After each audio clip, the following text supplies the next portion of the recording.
To my comic book readers out there, do you have a favourite character? Is it Batman? Superman? Captain America?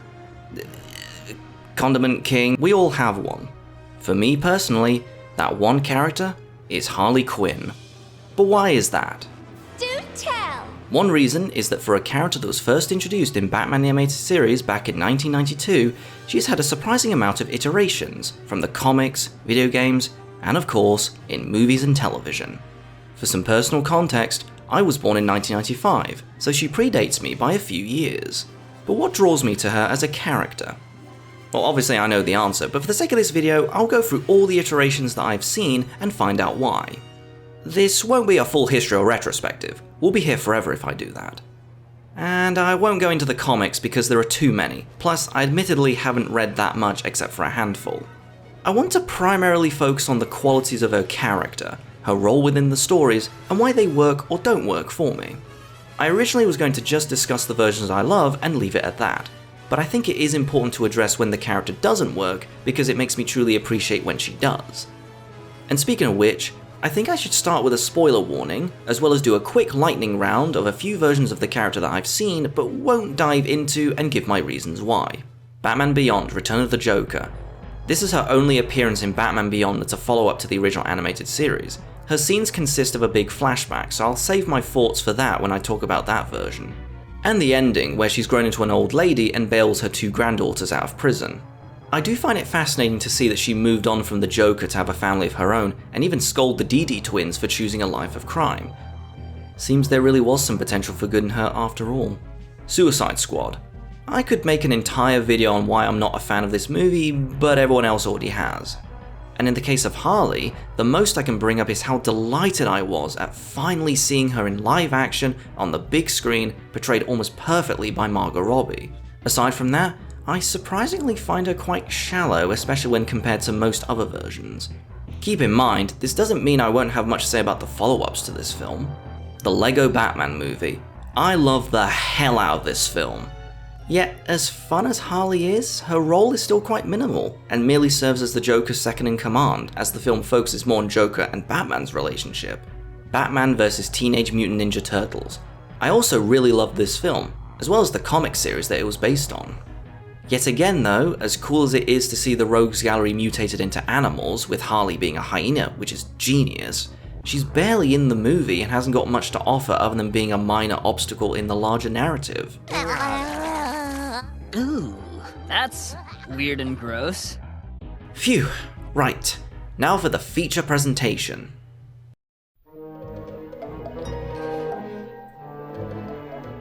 Yep, can't talk about Harley without talking about the original and the best one of all. And the reason why? She is Harley Quinn. This isn't a different iteration or interpretation, she is the real deal. A character made completely from scratch for the series based entirely on a simple yet crazy sounding idea. What if the Joker had a female sidekick? This honestly sounds like it wouldn't work, and it's clear in her earliest appearances that they were testing the waters before truly jumping into it. And astonishingly, they knocked it out of the park due to a combination of good writing, direction, and of course, an incredibly memorable performance. And speaking of which, it's impossible to talk about the character's impact without mentioning her late voice actress, Arlene Sorkin. Thank you for everything you brought to both Harley Quinn as well as the franchise as a whole. I hope you are resting in peace. What some people may not know is that Harley Quinn was inspired by Arlene herself. You see, Paul Dini, one of the writers of Batman the Animated Series, was friends with Arlene from college, and when they were dabbling with the idea of introducing a henchwoman to the Joker's ranks, he happened to watch an episode of a long-running show called Days of Our Lives. I've never watched this show, so I have no opinion on it, but I did find these clips, and I dare you to watch these and not think of Harley Quinn. Good morning, sun. Good morning, moon. Good morning, me.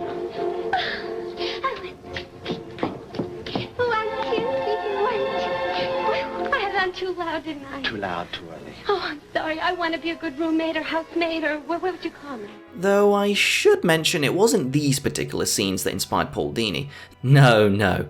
In a dream sequence, Arlene is dressed up as a jester. Now there is Harley Quinn.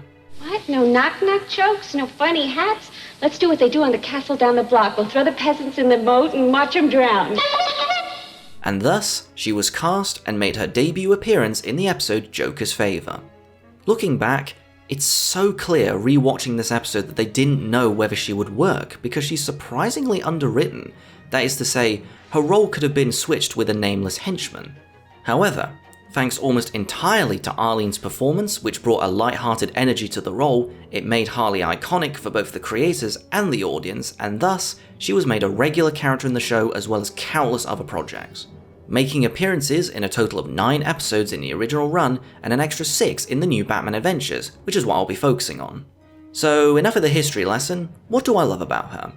Well, firstly, she's just fun. She brings levity and humour to the show, which is to be expected when you pair her with the self-proclaimed clown prince of crime. She's genuinely funny and has a lot of my favourite jokes. Back off, rich boy! I'm armed! Well, you've come to the right place. I recommend a lobotomy. What are you doing? That's my father! No, that's your father in a tech! But through her jokes and quips, so much of her personality shines through. She's passionate, bubbly, energetic, and just has a lust for life. She finds joy and laughter in most things. Granted, a lot of it involves chaos and misery, which is kind of messed up. And with those qualities, like any great character, she also has flaws. Many flaws. Her greatest ones are her gullibility and naivete. Naturally, as one can expect from someone tied tightly to the Joker, Harley is unfortunately a victim of his, thanks to said flaws. He was able to reel her in, appealing to her interests in learning about him and using emotional manipulation tactics to gain sympathy from her. And once she's in his clutches, there's no turning back. She is forever trapped in this horrific cycle of violence, gaslighting, and yes, even intense abuse, any kind you can think of. All of which are hinted at, and other times straight up shown. It's truly horrific what she endures from him. And yet she continuously stays with him, under some delusion that he's not that bad, or it's her fault for his actions, or any other excuse he's helped drill into her head. It's so tragic. And I think that is what makes Harley Quinn such a great character in the animated series. She is very human. We see both sides of her, the fun light-hearted one, and the deep one dripping in tragedy, and both are established fantastically and performed just as well. Funny enough, I have certain criteria when it comes to judging how much I enjoy the character. I'm mentioning this now instead of the intro, since as I've made clear, this version is the original, and thus every iteration since is trying to recapture or reinvent what was accomplished here. And these criteria are: 1. She should complement the Joker, whether it's as a henchwoman, sidekick, lover, or even a victim of his cruelty. 2. She should be able to hold her own. I don't mean in a fight, I mean being able to keep us invested in her character even without her connection to the Joker. In a majority of the episodes in both the original run and its follow-up, The New Batman Adventures, she serves mostly as a henchwoman or sidekick without being a major focus. These tend to be the use of her that are much lighter in tone. These being Joker's Favor, Laughing Fish, Almost Got Him, The Man Who Killed Batman, Trial, Lockup, Joker's Millions, and Beware the Creeper. The others are where it gets so much more interesting. These are where we see her as a central focus. In Harley and Ivy, we get the chance to see our two favourite villainesses team up for the first time, and they work so well together. Ivy is the first person to properly challenge Harley's view of the Joker and urges her to break away from her codependence on him. I am not a doormat! Am I? After all, this is the first real occasion we see just how little he views her, with him straight up kicking her out of their hideout. Like any simple means to an end, if you fail, you're better off gone. At least here, it's the first time we see Harley bond with someone who sees her as an equal, a friend, something she sadly lacks before now. Both characters will continue to maintain this friendship throughout the series as well as in other versions, some of which we will cover. As for these two being shipped together, that's an entirely separate topic. I recommend checking out Lady Emily's video on the subject. In fact, that very video inspired me to make this one, so shout out to her. Back to Harley. Following Harley and Ivy, there is a definite change in how they write Harley, as she tends to end up in situations where she's either away from the Joker or is more inclined to question their relationship. Case in point, Harlequinade is our next episode. This has a simple yet brilliant concept, teaming Batman up with Harley. It's genius. To figure out where Joker is hiding a stolen bomb, Batman enlists Harley's help in exchange for her freedom. She accepts, albeit a bit too quickly for his tastes. This episode is where Batman, and by extension us the audience, start to learn from Harley's own mouth what draws her to the Joker. It seems to be a blend of Joker quote-unquote listening to her own problems and making her laugh, including when others get hurt. Of course, this delusion gets challenged when she inevitably betrays Batman and Robin to rejoin the Joker. Thankfully, both Batman and Robin point out the lack of time in Joker's plan to pick her up from Arkham, as well as leaving all their allies and their 2 pet hyenas behind. This finally seems to knock some sense into her and she retaliates, freeing Batman and Robin and foiling the Joker's plan. She even has the chance to finally break free from the Joker and be rid of him forever, granted by a means not accepted by Batman, but still. And...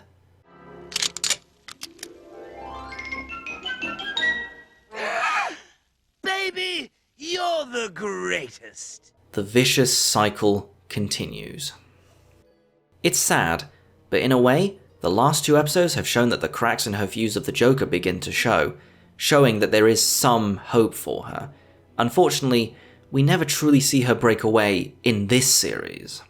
On the upside, the next major episode is a perfect example of the second piece of criteria I have in regards to judging how much I love Harley, Harley's Holiday, one of the most underrated episodes of the whole series.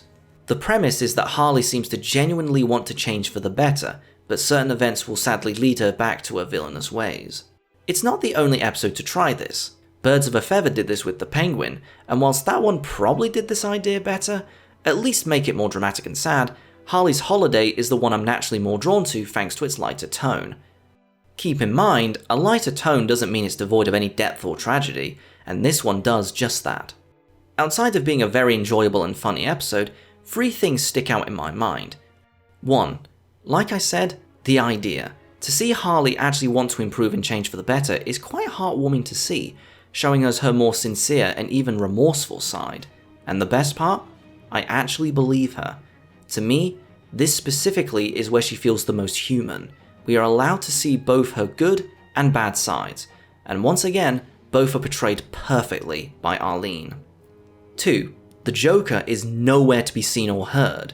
At long last, we see her on her own and how she handles herself without being directly influenced by him. And 3. Her role in the story challenges Batman's character. Not only do we see Harley at her best, but Batman as well. We see him interact both as Batman and Bruce Wayne. As the Dark Knight, he's skeptical at first, but still willing to give her a chance. Then as Bruce Wayne, we see a rather compassionate side of him determined to help Harley however he can, even when she unfortunately starts causing trouble again. And what makes this whole episode sad is that what causes Harley to revert back to being a criminal is a very unfortunate misunderstanding. Her time with the Joker has warped her perception on how to live a normal life, and she sadly suffers the consequences of that. And Batman clearly understands this, from wanting to help her out as Bruce Wayne to chasing her all over Gotham not only because she's holding a rich woman hostage, but because he wants to help her. He's not necessarily trying to stop her with the intent of arresting her, but he wants to give her an opportunity to abandon this life she chose for herself and live one that she deserves. I know what it's like to try and rebuild a life. I had a bad day too, once. And the episode ends on a hopeful note. But alas, like any tragedy, it doesn't end there. Harley only had one brief appearance in the original run following Harley's Holiday, not counting an episode titled Make 'Em Laugh, which was sadly cancelled. But then the continuation known as the New Batman Adventures gave us another handful of episodes featuring our favourite henchwoman. In most of them, she wasn't the main antagonistic focus. In Holiday Nights, she once again teams up with Ivy, and it's a surprise to know that this is only the second time they've done this throughout the whole series. This time, they kidnap Bruce Wayne and force him to spend his wealth on them, which is such a funny scenario. Sadly, because this episode focuses on 4 separate stories during the Christmas season, it leaves very little for Harley to do and for me to say. It's just a funny situation that allows us to enjoy Harley and Ivy's chemistry, akin to Harley and Ivy, and tone-wise, it's close to Harley's Holiday. Joker's millions. She's once again a victim of the Joker. This time, he abandons her to be arrested following a failed robbery. But when he inherits a fortune, instead of going through the effort of freeing Harley, he tries to replace her, and he does! By hiring another woman to act like her, That is so hilariously messed up in a way that I can't quite explain. Once again, Harley's pushed to the side as this is a Joker episode, but here it's clearly intentional.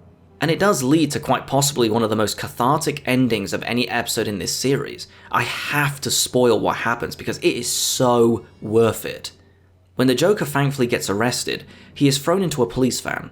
Unfortunately for him, there's a police officer inside with him, and it happens to be a disguised Harley Quinn who promptly beats the hell out of him for abandoning her and trying to replace her. Man, this needed to happen more often. It's so satisfying to see the Joker actually scared for a change. But once again, her seeing right through him is short-lived. Her next appearance is in Girls' Night Out, another team-up between Harley and Ivy, but also adds Livewire to the mix. All three are up against Batgirl and Supergirl, which is pretty cool. Sadly, the focus is divided between Harley, Ivy, and Livewire, leaving very little to address, outside of a few funny lines. Are you out of your mind? Yeah. Give her some credit, she's at least aware of it. Beware the Creeper is next. A news reporter named Jack Ryder is knocked into a vat of chemicals which turns him into a maniac known as the Creeper. He goes after Joker but ends up falling in love with Harley. She doesn't return his feelings and instead goes back to the Joker despite him kicking her out again. As a Jack Ryder episode, Harley's role is once again small, and by that I mean it doesn't add much to her character that I didn't already address. I mean, how many times can one repeat that Joker is just awful to her and yet she keeps coming back? Although I will admit, it is fun to see both her and Joker scared by someone who is arguably crazier than the two of them combined. But now for the moment I've been waiting for, and is without a doubt the reason why Harley is one of my favourite characters of all time.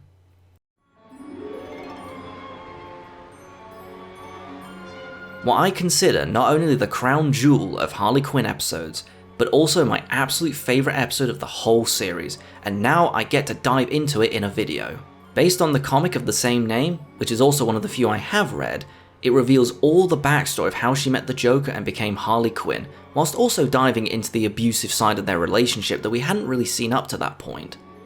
You see, Harley was originally called Harleen Quinzel, and was once an intern at Arkham Asylum where she intended to publish a tell-all book about one of the criminals. Here, she is drawn to the Joker.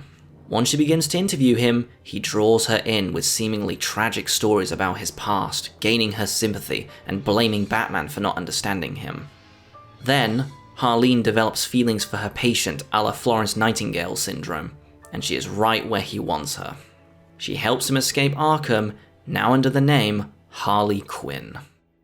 And from that point, she has been nothing more than a pawn, a means to an end, someone to manipulate and twist around to his needs, one that can simply be thrown out like rubbish as we've seen multiple times.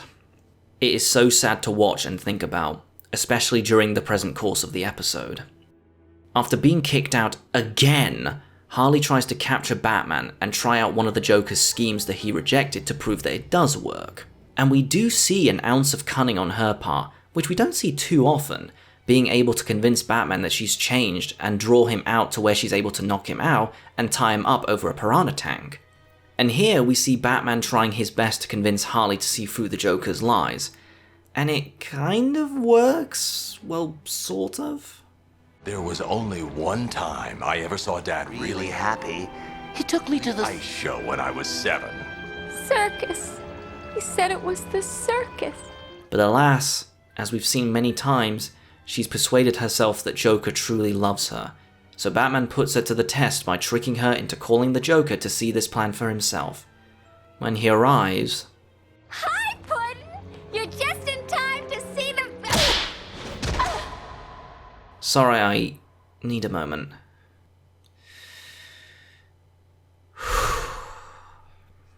This is easily the first time I ever saw a depiction of a truly horrific, violent, abusive relationship, and it certainly stuck with me. Seeing someone treat another like that just triggers me in a way that I can't put into words, let alone a video essay, and it only gets worse. You always take shots from folks who just don't get the... And Harley still blames herself. And again, despite seemingly realizing how bad and pointless all this is, she's drawn back to him at the end, the frustrating, never-ending cycle continues. Though, maybe not quite. As I stated earlier, she does make an appearance in Batman Beyond: Return of the Joker, in both an infamous flashback scene and the ending. Now in the extended flashback, she and Joker kidnap and torture Tim Drake and turn him into a mini Joker, which I have to say is by far one of the most messed up things they've ever done, and that's saying something.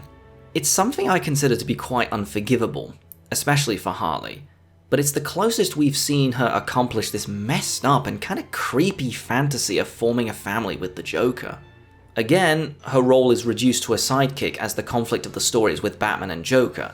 She does have a brief fight with Batgirl, which leads to her supposed death.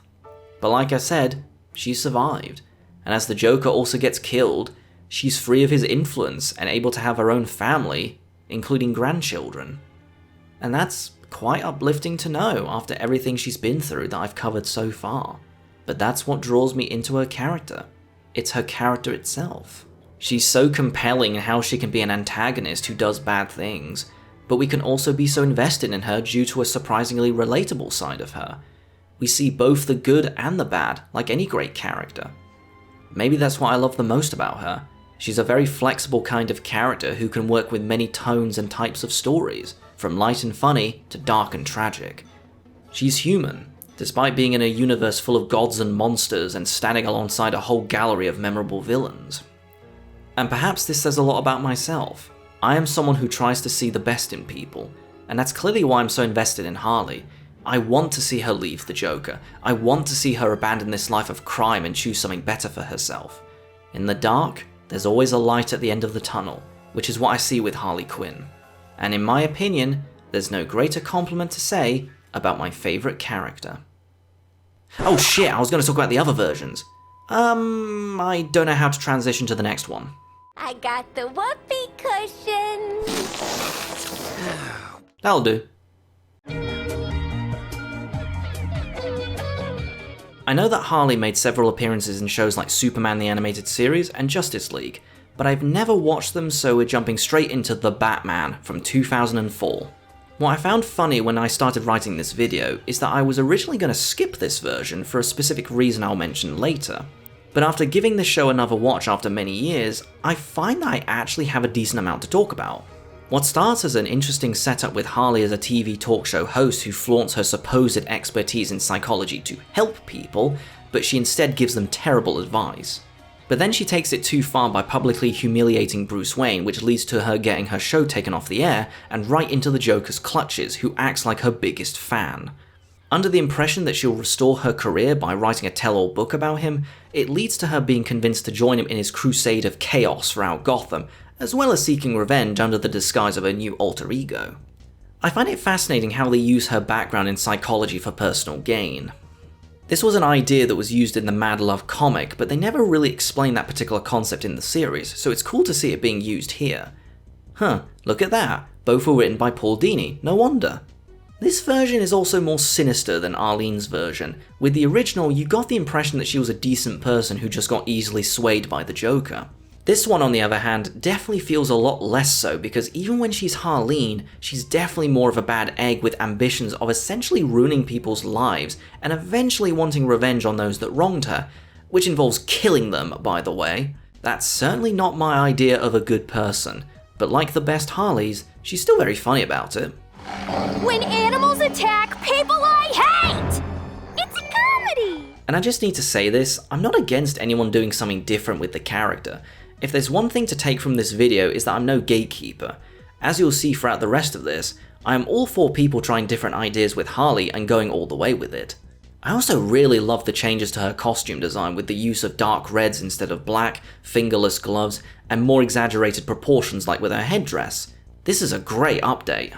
And I can't forget a really fun vocal performance from Hynden Walsh, who I personally think is the second best Harley voice actress. That's what I want! To get even with those jerks! Honestly, this version has a lot I enjoy, except for one problem. She's barely in it. Only in 2 episodes, with her being introduced in season 4 out of 5, so there's very little I can comment on outside of her first episode. Her only other speaking role is in a Season 5 episode where she's mostly there as an emotional support as it is a Joker-focused one. Her lack of screen time contributes to her connection to the Joker being much less developed than what we usually get. Despite that, it's fun and clever how they made little changes such as where the terms Puddin' and Mr. J come from. The former comes from her referring to her callers as that. Have a good one, Puddin'. But then of course later using it to refer to the Joker. Aw, that's right, Puddin'. And Mr. J coming from the Joker nicknaming himself that as a regular fan of her TV show. That alone is such a great idea. I'm your #1 fan. I'm Mr. J. It gives him a chance to know who Harley is on a regular basis before they meet, learning of her way of thinking, and then knowing how to use her to his advantage. It's both brilliant and creepy at the same time. This naturally leads to their relationship, which some people have claimed isn't as terrible as other incarnations, with the Joker seemingly caring about her. And while I don't entirely disagree, those that say that should try to explain this.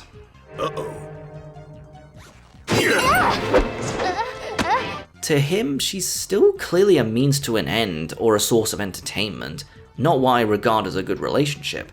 Like I said, the main problem is the lack of screen time which hurts their relationship the most. But hey, they're at least very fun to watch. On a complete side note, it does make me want to see a version of Joker and Harley where they are a legit couple that love and treat each other like equals. If there is a version out there, please let me know. That would be so fascinating to see. All I have left to say is that it's a real shame we didn't see a lot more of her. This is easily the most underrated of the bunch.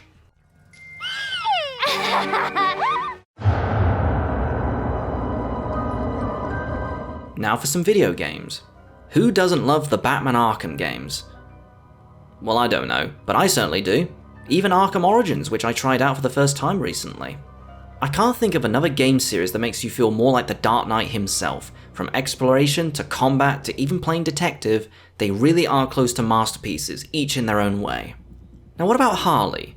With all my praise I just expressed, you'd think I'd like this iteration of the character. Well, this is probably going to be my biggest hot take of this video. Here it goes. I don't like Harley Quinn in these games. Now I don't hate her, or even really dislike her, but replaying these games for this video really made me underwhelmed with how little they utilize her. But I will be fair and talk about what I do enjoy about her.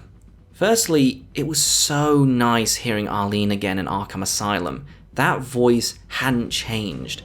It's a real shame she retired before she could come back for the other games.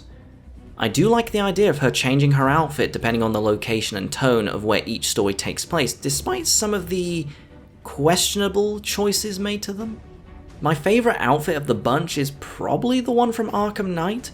It more or less combines the first two together, but I'll also give the devs credit that they included a canonical version of the original outfit. That was cool to see.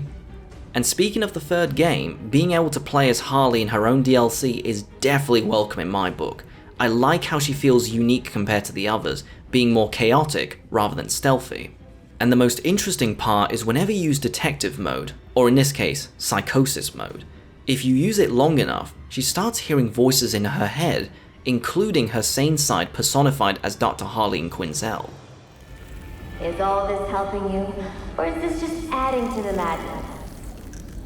Is that a trick question? This alone is fascinating. Hearing her argue with, well, herself, like a split personality, is something I would love to see fully realized.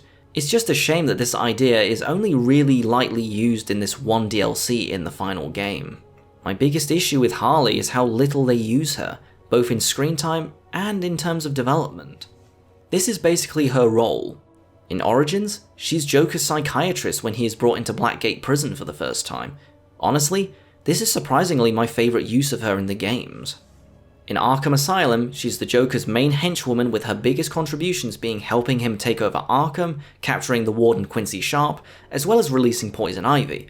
It's great to see their friendship acknowledged in this universe. This is easily the game where she has the biggest role and the most amount of screen time. In City, she serves as both the Joker's carer and errand girl, and that's about it. There is an Easter egg at the end of the game where you can find a positive pregnancy test. That alone is intriguing.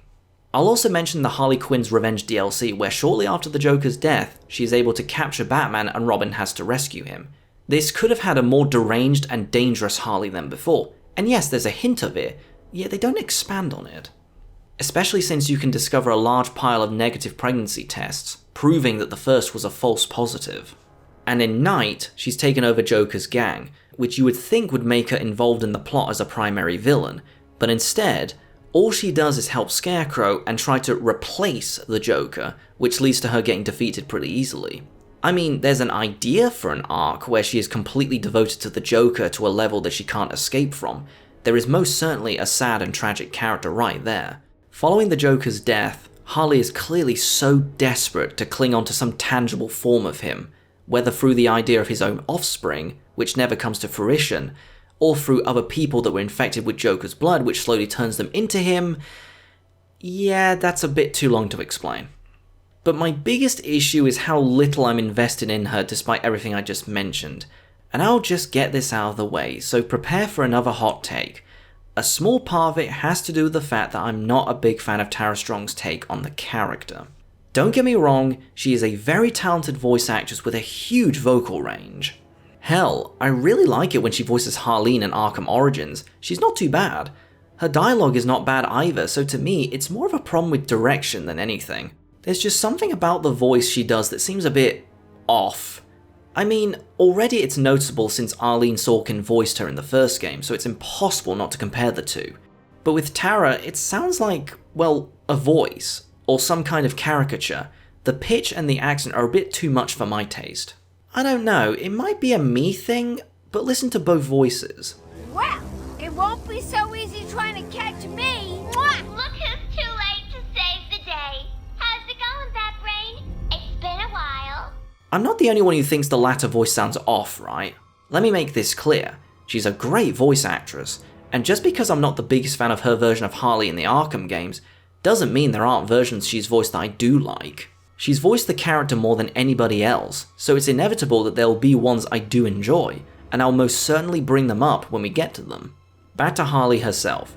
I think another reason her screen time is so limited is because of something that is both a strength and a weakness in these games. They try to cram in too many characters. Naturally, as a game series that relies heavily on open world exploration and each game gets progressively bigger, it's normal that they would want to increase the number of unique villains that Batman can encounter. But it almost becomes an issue of quantity over quality. Then again, that's not entirely fair, because even with little screen time, several characters like Mr. Freeze, Man-Bat, and even Professor Pig are done really well. They work within their limitations and stick to the essentials of what people love about them. So maybe Harley was just an unfortunate victim of having to be limited in order to make room for the other villains. Miss me? Okay, this is probably the biggest reason why. Joker is overused in these games. His role in Arkham Asylum was pretty much perfect. He escapes and takes over the whole facility. Brilliant. Perfect idea for a Batman game. But then he basically hijacks the story of the following games when it's not entirely needed. Now don't get me wrong, I love this version of the Joker, and I can listen to Mark Hamill do his voice forever, and Troy Baker is also fantastic in Arkham Origins. But they abuse how much screen time he has. Even when he's dead, he pretty much overshadows everybody else in Arkham Knight, including the titular character and Scarecrow, who are supposed to be our main villains. The only time I didn't mind this was in Arkham Origins because, well, it's supposed to be Batman's first encounter with him, so that didn't bother me too much. Especially when we get the chance to see his first meeting with Harleen. Thank God we can get back on topic. So to recap, it's not that this Harley Quinn is necessarily bad, or even the worst written. It's more that I'm disappointed with how little they use her. I'm not against the idea that we have a Harley that's completely devoted to the Joker whatsoever. That could be great, but you need to do something extra to make her stand out more. Like, make her more deranged, dangerous, or dare I say, a true example of Stockholm Syndrome. Just something. They hint a little of that in her DLCs in City and Night, but that's about it in terms of intrigue aside from her potential pregnancy.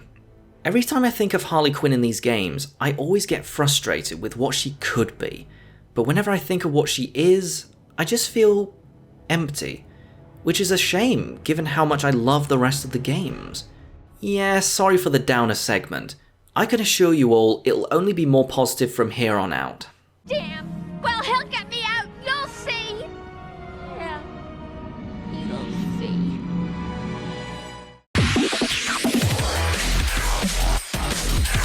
This spin-off serves as a sort of midquel taking place between Arkham Origins and Arkham Asylum, despite some inconsistencies and retcons introduced in the Suicide Squad game.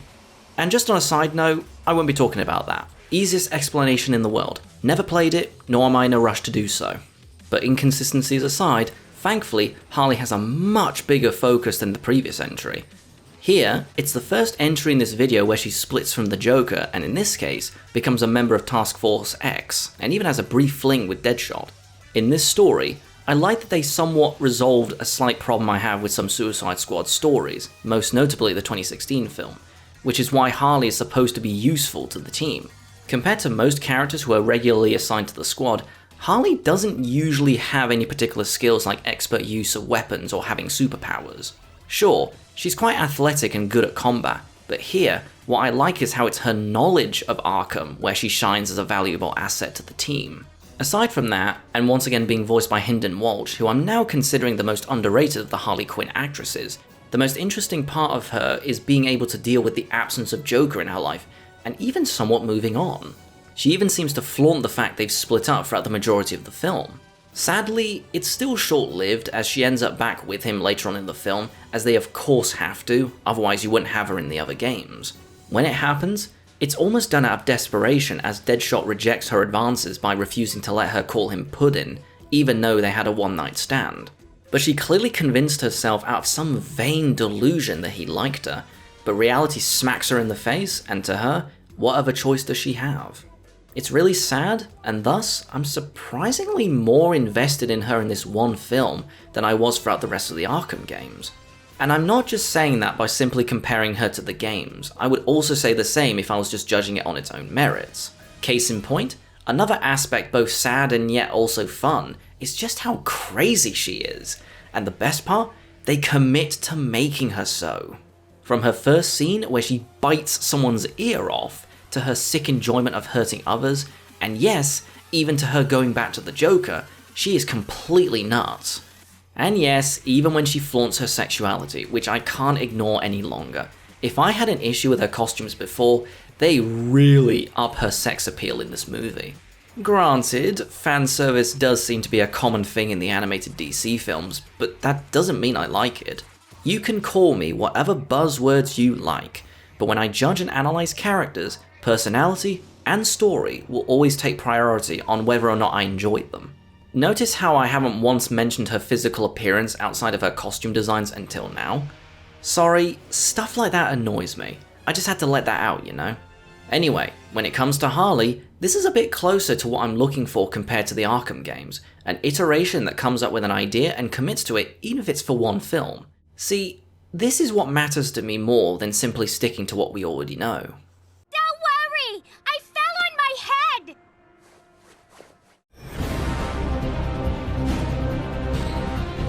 Now this is a particularly interesting one right here.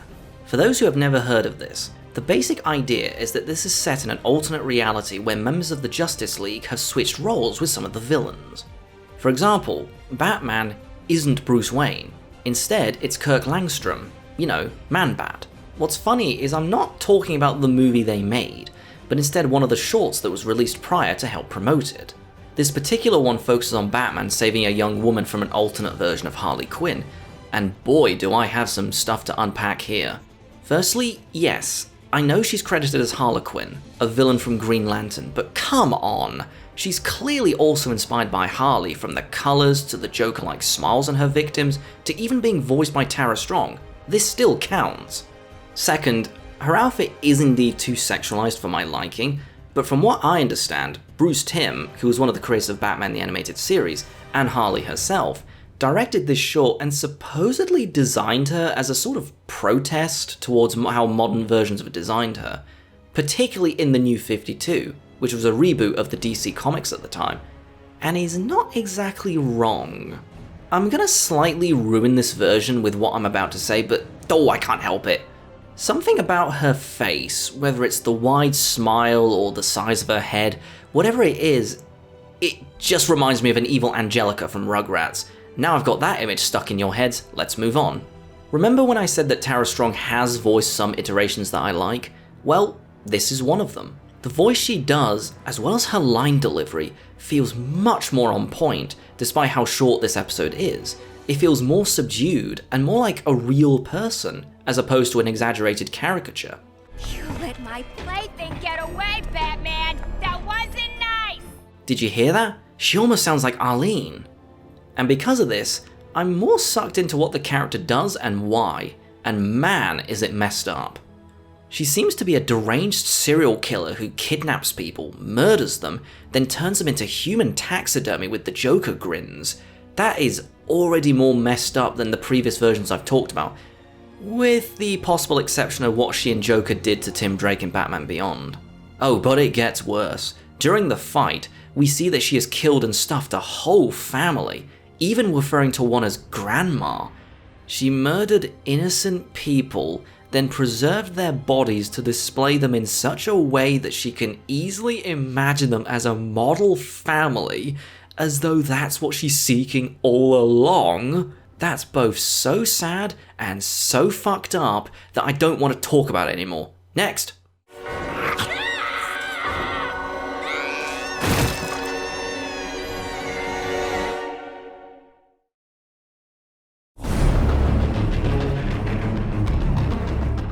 I'll admit, I've never played the first Injustice game. Whoopsie. But thankfully, the second does provide enough context for me to be able to talk about Harley. Joker uses Scarecrow's fear toxin on Superman, causing him to accidentally kill Lois Lane and their unborn child. He then murders the Joker out of revenge and forms a regime, fittingly named the Regime, that enforces the law to a violent extreme. That rhymed. But holy crap, isn't that a batshit setup? Following all that, I sadly don't know much about the events of the first game, but I really want to talk about Harley in the second one. And right off the bat, no pun intended, Harley is now a member of the Justice League, helping Batman in the Batcave. The fact that she is now using her skills to save people, instead of committing crimes alone, is why I really like this Harley. This isn't just her changing her ways after being freed of the Joker's influence, she's genuinely trying to atone for everything she was involved with. Again, that is so interesting in my eyes. To add to that, she prefers to be referred to as Harleen, most likely to properly sever ties from her villainous past life, since Harley was the name she chose at that time. By going back to being called Harleen, she is reclaiming her identity. And that's just her setup. When we meet her in the game, she's sent on a mission with Black Canary and Green Arrow to stop a shipment of fear toxin from being sent to Gorilla Grodd. They're ambushed by Poison Ivy, and like any iteration, I always love when they acknowledge their past friendship, and through both the dialogue and voice acting, you can really feel that chemistry. After defeating Ivy, Harleen confronts Scarecrow, who's voiced by Robert Englund, aka Freddy Krueger, which is about as perfect a casting choice as you can possibly imagine. Scarecrow, naturally, uses his toxin on Harleen. It hilariously doesn't work at first, but then he uses a new formula, and this scene is what made me so invested in this version of Harley. Scarecrow forces Harleen to confront her greatest fear, being used by the Joker again. And the vision of him almost manages to convince her into becoming Harley again, and killing Batman. But her willpower is stronger as she refuses and completely rejects the Joker once and for all. Even though this was all a dream caused by the fear toxin, it's so good and cathartic to see how strong this Harley is in being able to properly renounce who she once was. I love it so much. On the more technical side of things, I can't ignore how amazing both the facial animation and yes, even Tara Strong's performance is. Ain't no slick fella with a cheap suit and cheaper grin telling me who I am ever again! Still not the biggest fan of the voice itself, but she is able to convey all the emotions that are needed very well, and she also has decent writing to back it up. See, I can forgive the voice more when I'm genuinely invested in the character, and in this case, I can appreciate the actual performance she brings.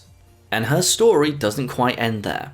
As a final nail in the coffin to prove how much she's changed for the better, in her last scene she confronts Wonder Woman, who has just defeated Cheetah. Harleen reminds her of Batman's no-kill rule, and Wonder Woman brings up how hypocritical that is coming from Harley, to which she agrees, but still commits to the rule as ignoring it would make them no better than Joker or even Superman, as she compares the two, and Diana stabs her, but luckily she is saved by Supergirl. Sadly, this is the last we see of her in the game. Thankfully, she survives. Honestly, with how far they took Harley down the road to redemption, and everything else I've mentioned, this might be hands down my favourite Harley in terms of the ones created exclusively for the video games. Don't worry, Bets. With this crew on the job, what could go wrong? I definitely consider this one of the most surprising entries. I remember watching the announcement and looking forward to seeing an R-rated take on Harley Quinn in her own series. Never would I imagine that this show would still be going on despite first airing back in 2019. By the time I'm writing this video, Season 5 has finished airing, and there's way too much to talk about, so I'll stick to what draws me into Harley's character in this series. As this show is a parody, it naturally takes a lot of creative liberties when writing the characters, including having them address their flaws but also confront them head on.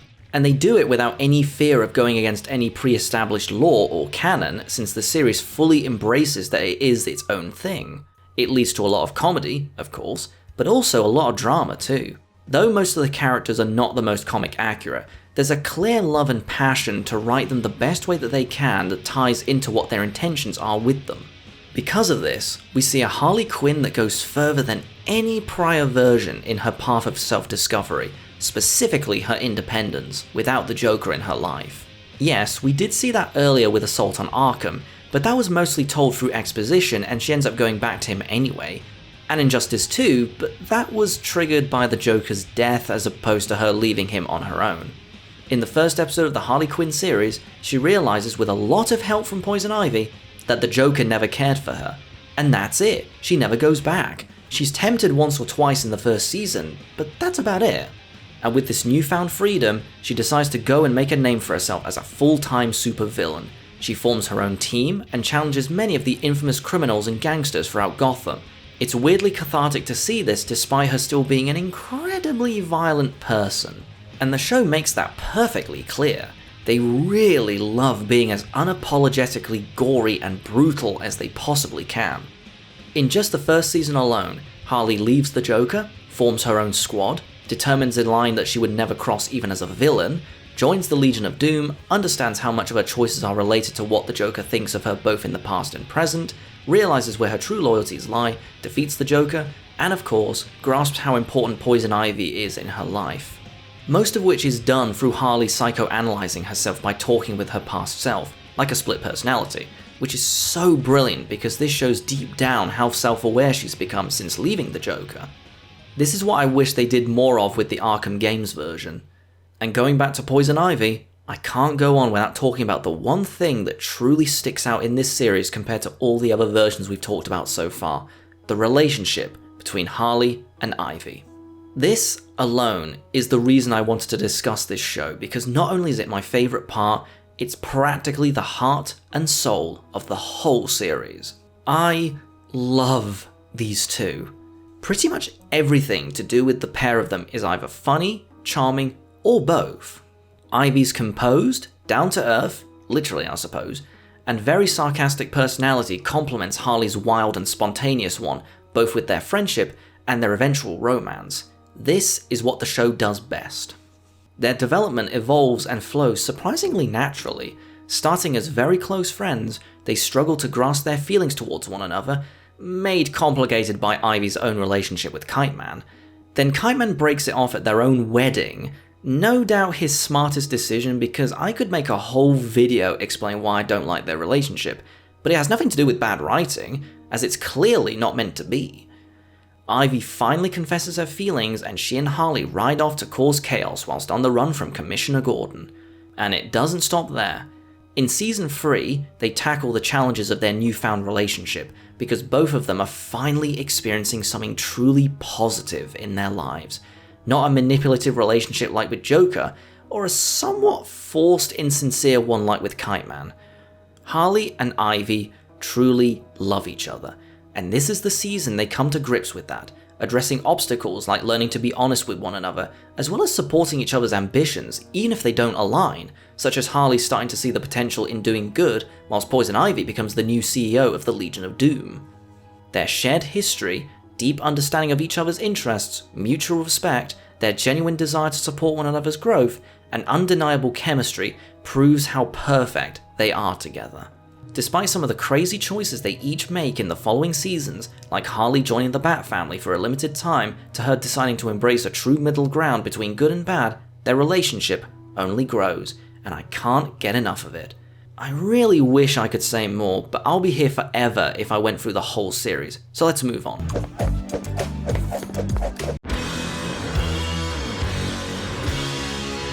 Yeah, baby, yeah! Our first and only live action iteration in this video. I feel like I'm the #1 fan of this movie. I am well aware that this film isn't perfect, and certainly isn't comic accurate, but I'll reiterate again, I'm only focusing on Harley as a character and her role in each particular story. And this one is hands down one of my personal favourites. It starts with her breaking up with the Joker, and like with the Harley Quinn series, the focus is on her making a life for herself without him. One of the first things we see is how so many people view her, but because she was with the Joker, they wouldn't dare touch her. Now that they've split, Harley no longer has that immunity and has to deal with the consequences of her past actions. It's initially funny how it starts out with a lot of random people going after her, and Harley's able to remember each one of them as well as why they hate her.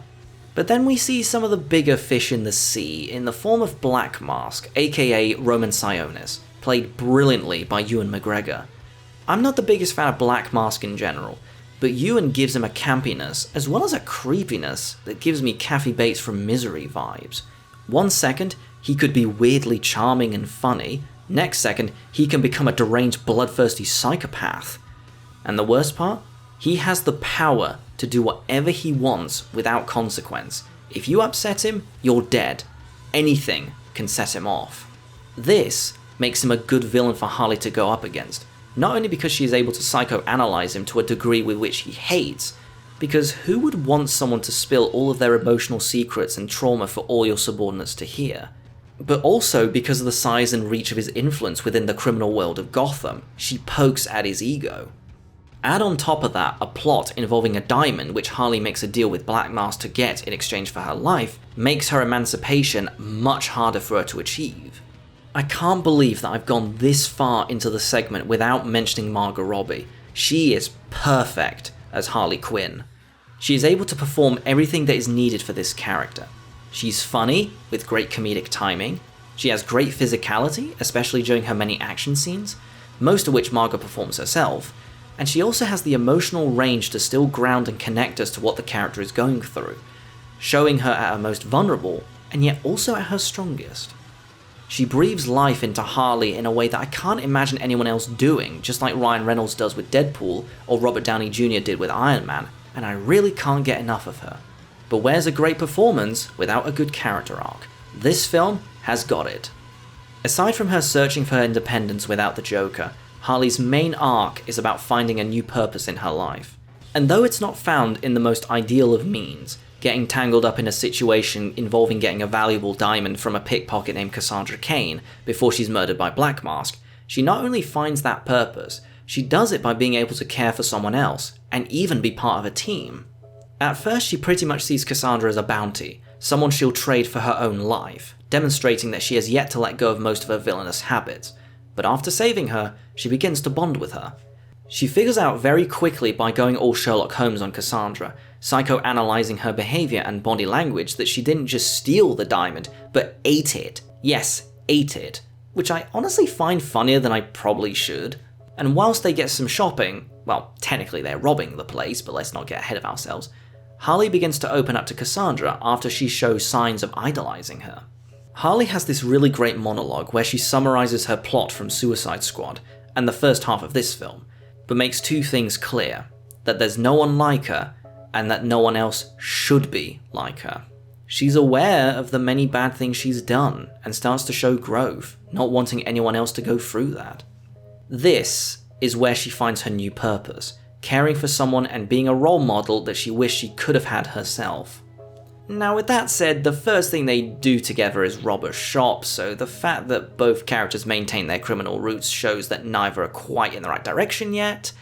But hey, it's the thought that counts, right? Neither of them regress to being merely sidekicks or used as means to an end. They make their own choices in how they'll lead their lives. Even when they defeat Sionis with the help of Renee Montoya, Black Canary, and Huntress, they decide for themselves that the life of being superheroes isn't what they want.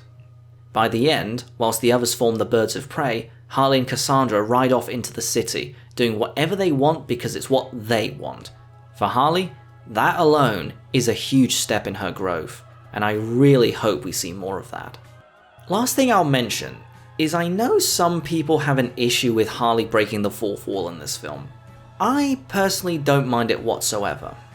I'd be really surprised if the filmmakers weren't inspired by the success of the first two Deadpool films, but here, they don't go overboard with the fourth wall humour. The most they do is Harley looks at the camera several times and is the one telling the story. In that regard, I think it works pretty well, because it's her point of view, for the most part, and it gives us great insight into her character. It's told in a funny, jumbled, and chaotic way. It puts many scenes in a strange order, so it can be a bit hard to follow at times, but doesn't that feel like how Harley's mind works? Maybe that's why I love this film so much. It's a film about Harley, as if it was made by Harley herself. How can I not enjoy it? All I'll say is if John Cena and Viola Davis can stay on as Peacemaker and Amanda Waller, then why can't Margot stay as Harley Quinn? Keep her around, James Gunn. I'm begging you. For what it's worth, you made me want to be a less terrible person. Here we are, the final version, at least for this video. Now I have to start by saying that I'm not 100% sure what the general consensus is on this particular show. I think critics enjoyed it, but fans are split. I myself feel pretty mixed about it. Now I bring this up to confirm that what I might say may be controversial one way or another. So here it goes. I really, really like this Harley Quinn. It's a complete reimagining of the character from the mind of Bruce Timm, one of her original creators. It's rather fitting that this is the one that will serve to bookend this video. Now before I press on with what I like, I kind of need to address the elephant in the room. I remember seeing this picture pop up online when the show aired. As you can see, I'm not showing their username or linking to the original post. I most certainly don't want to cause any problems. And I don't want to discredit the quality of the art itself because it is honestly well done. As far as I know, it wasn't created using AI, so I feel comfortable saying that. I could be terribly mistaken, so please let me know if that's the case. My problem lies with this. If you compare this art with the actual shot in question, there are two big differences. One of course is the look of the costume, which itself isn't bad at all. If they have a preference for the red and black colours, I won't judge them for that. My issue is with the other noticeable difference. They made the effort of making her look a lot more slender yet curvier than what we got. And I have to ask, what's wrong with Harley being more heavily built than what we're used to? We literally have countless versions where she has the same slender body type, so it's not like we're low on them. Having her be fit doesn't really match this version of the character, which is more focused on breaking her victims psychologically rather than physically. There is nothing inherently wrong with a personal preference in body types. I myself like all body types, but when that was clearly a priority when doing this fan-made redesign, I can't help but question the true intent behind it. Anyway, now that that's out of the way, let's talk about what I love about her. And since we were on the topic, her costume design is fantastic. It's a completely unique look for her, yet still surprisingly works. It's different in colour scheme with the yellow and dark green, but still maintains the recognisable shapes and symbols that make her unmistakably Harley. I will always love the iconic red, black and white, but as the creators wanted to do something different, it doesn't surprise me that they went this way with her costume. In terms of her character, what I find the most fascinating is also the biggest risk taken. Her story setup has nothing to do with the Joker whatsoever. The choice of colours already reflect that, as it is so distant from what he himself creates. She becomes who she is completely on her own terms without anyone else's influence. This makes this iteration more intelligent, cunning, and yes, even scarier than any prior version we've discussed so far, and that includes the one from Gods and Monsters. The way they use her in the show reminds me a lot of Two-Face in Batman the Animated Series, in that the first time we see either of them, neither has assumed the role of their villainous counterparts. Both are established early on, and we see what they're like before their turn towards crime. In Harley's case, she's introduced as Dr. Quinzel, a psychiatrist who focuses on evaluating Gotham's rich and elite, including Bruce Wayne. On the outside, she seems sweet, bubbly, and kind, seeming to empathize and understand her patients, but when most of them show no signs of improvement, that is when we see her at her worst. As Harley Quinn, she is the complete opposite, apathetic, cruel, and even sadistic in her methods. She locks up and tortures her victims in an effort to help them, when really she's just breaking them with her mind games. Her punishments seem to have a connection to their own problems. She uses the knowledge gained from their sessions against them. If you're not bleeding, you're not working hard enough. Isn't that what you said to your son? It's really unsettling, especially when you see how easily she flip-flops between each persona. Having the lighter one as Dr. Quinzel, which we would normally associate with Harley Quinn, contrast with the most professional yet much darker personality, is simply ingenious. Supposedly, according to Bruce Timm, this was what they originally intended to do with Harley all the way back in the animated series, but given the much darker themes and the show was aimed at children, they naturally had to significantly change the character, to which I'm thankful for. But it's still so cool seeing a fully realised vision of that original idea, hence why I'm positive about this one. With all that said, she of course has one glaring problem. Like the one from the Batman, her screen time is too limited.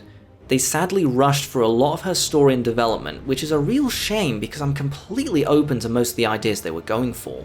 From her being Bruce Wayne's psychiatrist, being a brief criminologist for the GCPD, being friends with Barbara Gordon, and even a potential romantic interest for Montoya, I'm all for that. I just wish we could have gotten more. I suppose that should be considered a good thing. Thankfully, they make it clear that she lives by the end of her last episode, and since the second season has been confirmed, she will return by the looks of it. I'll end this segment by bringing up one last thing I really enjoy about the Caped Crusader version. Having Harleen be a full-time psychiatrist, but not only that, she's Bruce Wayne's psychiatrist, provides her with an opportunity very few adversaries have to truly understand him. How many times have we seen villains claim that they're not that different from the hero? We're not so different, you and I. See, I did say that. Most of Batman's arch enemies are usually the complete opposite of him.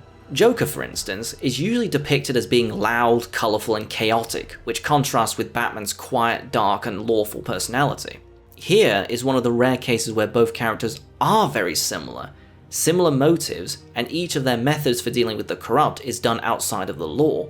Both are vigilantes in their own way. However, what makes Harley starkly different from Bruce is the way she tries to achieve her goals. It is way more extreme. Some of the big themes of the show are about the corruption of the law and the morally ambiguous ways that the characters struggle to endure this very twisted world. A world that needs order, but not achieved through traditional means, as we can see that it can be manipulated by greed and ambition. It's so easy to see where and how both characters can be created in this kind of environment. I don't think it's a coincidence that Harleen's first appearance is the very episode where they begin to dive into Bruce's past and what drove him to become the Batman. Learning all that through flashbacks during their therapy sessions is a really clever choice in my opinion. And what I like most from all of this, she is so close to figuring out that Bruce and Batman are the same. All she needs is to connect the dots through all the information she's learned from him, both in their meetings and when she profiled Batman for the police. That knowledge could easily make her the most dangerous villain he faces, if they go through with this potential idea. Only time will tell. This reinvention is so good that I genuinely hope that maybe some future iterations could take inspiration from this. I would love more serious and darker versions of the characters going forward if the stories require it. The tables have turned, Mr. Collins. The kings don't run this court anymore. The jester does. Phew, that was a lot. Thank heavens for the pause button, right? Jokes aside, I go back to my initial question. Why do I love Harley Quinn so much? I think it comes down to the foundation that was established all the way back in Batman the Animated Series. What they created was a fun, energetic, and iconic character brought to life by Arlene Sorkin that stood the test of time and yet opened the doors for many other interpretations as I've discussed in this video. Despite me barely scratching the surface, Harley Quinn's popularity has really shown a huge history that will continue to thrive for many years to come. At her core, Harley has a great story and personality that can match any style and tone that the storyteller can use, from light and fun to dark and mature. Many with common elements and characteristics, yet still open to changes when needed.